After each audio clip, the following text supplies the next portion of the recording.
the coup in Ukraine happened indeed only in Donetsk, Luhansk and Crimea. Hello my friends, operator Starsky here, and this video is not funded by Coca-Cola, unfortunately.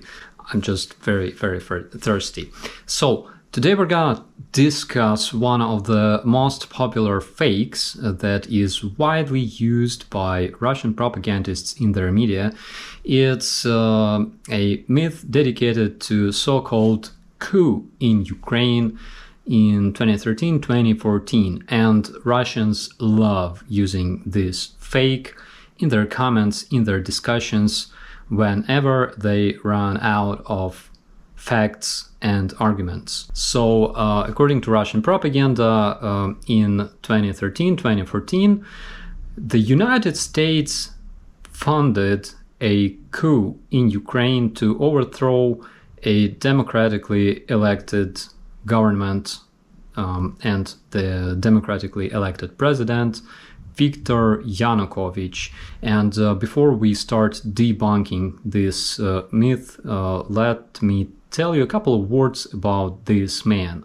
So Viktor Yanukovych is widely known among criminal rings as a boor or a cad, and those nicknames he acquired in prison. And you might ask yourself, is it even possible for a person who was sentenced for crimes to become a president in a democratic country? Yes, it was back in Ukraine, because Ukraine was a true land of opportunities for all kinds of criminals before the Revolution of Dignity. So during presidential elections in 2004, Viktor Yanukovych won over his opponent, Viktor Yushchenko, who represented a democratic part of Ukrainian society, and it was done through massive falsification. People, as well as independent observers, reported that packs of bulletins signed and stamped were massively used all around the Ukraine to falsify those elections.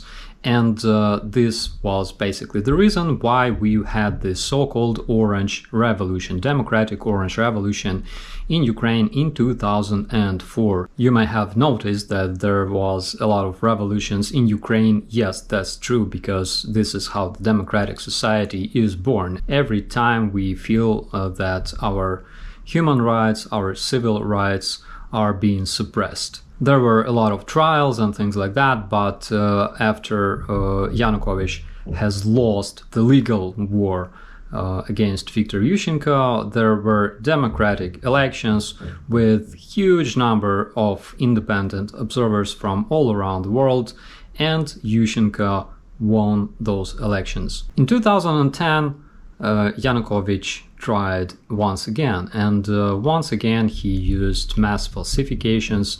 After his escape to Russia as a result of our following Revolution of Dignity, a lot of stamps were found in one of the offices that belonged to his party, and they used those stamps to stamp the bulletins, the election bulletins, and they did it in their office, the office of a political party that was full of different criminals and thugs.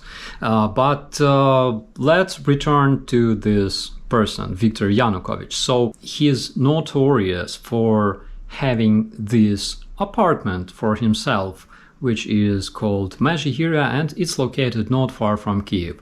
So this piece of land is as big as 140 acres, and its cost is about $270 million.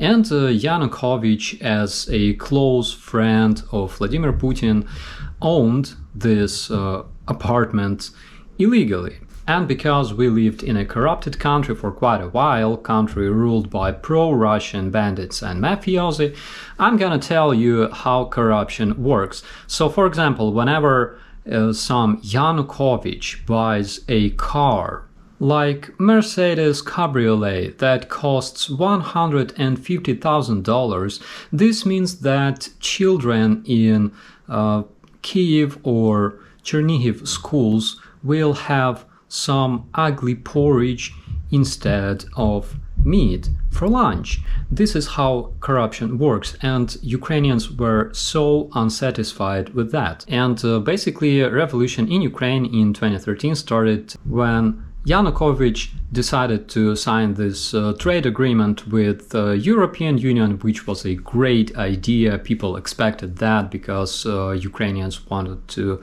be closer to Europe. But later, Yanukovych was convinced by Vladimir Putin, his close friend, that no, instead of trade agreement with the European Union, he should join the trade association with Russia. And people were furious, like, wait a minute. I should also mention that the situation with freedom of speech, freedom of thought, and stuff like that in Ukraine was horrible, because a bunch of protests would be dispersed by police. We know a lot of situations when journalists were beaten up, when they were prosecuted. At some point, a bunch of students that were protesting, they were unarmed, they did no harm, they showed no hostility, but they were brutally beaten up by police.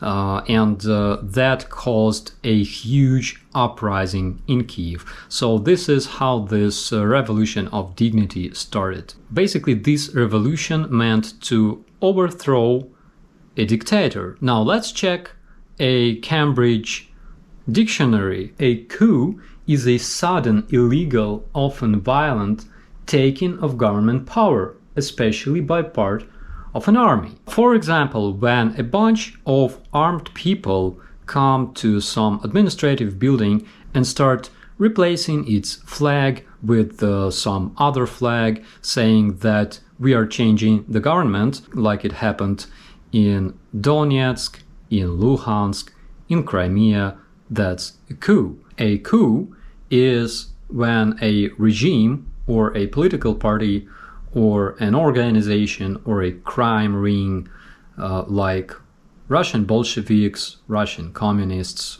illegally takes power. What happened in Kiev in 2013-2014 was a revolution to overthrow a dictator in order to have democratic election. And the result of revolution in Ukraine was that Ukrainian people finally became free. They finally acquired their democratic right to elect their rulers and their governments.